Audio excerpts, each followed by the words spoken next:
ఆరోగ్యంపై ఎంతో శ్రద్ధ చూపించే చాలా మందిలో కూడా బెల్లం అంటే ఎందుకో ఓ సాఫ్ట్ కార్నర్ ఉంటుంది. చక్కెరను చూసి అమ్మో షుగర్ అని రియాక్షన్ ఇచ్చే వాళ్ళు చాలా మంది బెల్లం విషయానికి వస్తే లైట్ తీసుకుంటుంటారు. ముఖ్యంగా డయాబెటీస్ తో బాధపడుతున్న చాలా మంది చక్కెరకు బెల్లం మంచి ఆల్టర్నేట్ అని, దీంతో ఎలాంటి హాని ఉండదని భావిస్తుంటారు. మరి ఇది ఎంతవరకు నిజం? షుగర్ తో పోలిస్తే తక్కువ ప్రాసెసింగ్ కావడం వల్ల బెల్లంలో ఐరన్, పొటాషియం అండ్ మెగ్నీషియం వంటి మినరల్స్ ఉంటాయి. అందుకే చక్కెరతో పోలిస్తే బెల్లం సేఫ్ అని చాలా మంది నమ్మకం. కానీ బెల్లం వల్ల కూడా కొన్ని రిస్కులు ఉంటాయి. ముఖ్యంగా డయాబెటిక్ పేషెంట్స్ దీనికి దూరంగా ఉండడం బెటర్.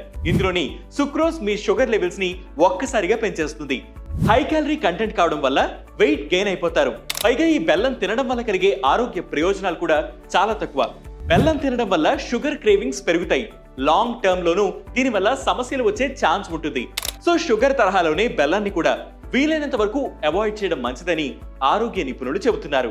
ఇలాంటి హెల్త్ వీడియోస్ మరియు హెల్త్ టిప్స్ కోసం ప్రతిరోజు వెట్ న్యూస్ యాప్ ని ఫాలో అవ్వండి. వెట్ న్యూస్ తెలుగు యూట్యూబ్ ఛానల్ ని సబ్స్క్రైబ్ చేయండి.